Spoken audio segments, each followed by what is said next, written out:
Welcome back. It's been a fantastic first week on this course. Thanks a lot for all your contributions and positive feedback. We've really been astounded by the number of people who have been participating in the course. Now, we always said this would be an adventure, and well, the guys at TriSide I think would definitely agree, because it seems like we managed to crash their entire site last week because of the number of contributions you guys made. Now, we've tried our best to ensure that this doesn't happen again, and we're keeping a very close eye on the activities and the tools that we're using for those. Now, it's great that you've joined us again this week for Module 2.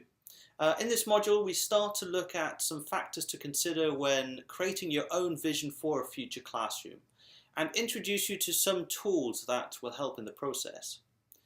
To start out with, Will Ennis introduces the concept of a future classroom scenario and provides two examples that were developed as part of the iTech project. We then look at the future classroom scenario toolkit, which is also known as EduVista. This toolkit suggests a process and a range of tools that support you in developing your own future classroom scenario. In other words, if you want to innovate your classroom or school, this is quite a useful resource to get you thinking about a range of challenges and ways to approach those challenges. Roger then focuses on two elements from this toolkit and the important first steps in designing your own future classroom scenario. For example, when innovating our practices, it is quite important to think about the trends and challenges that will impact our work in the future, and also to listen to all our stakeholders.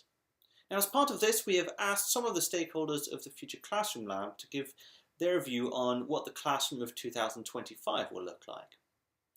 For the activity this week, we would like to create a league of trends. Vote on which of two trends you think will have more impact on your classroom, and together we will create a crowd-sourced league of trends. This should be an interesting activity. Now, of course, don't forget to check out the tool for teaching this week, as well as the quiz for this module if you want to receive the module badge. That's it for now. See you next week on Module 3.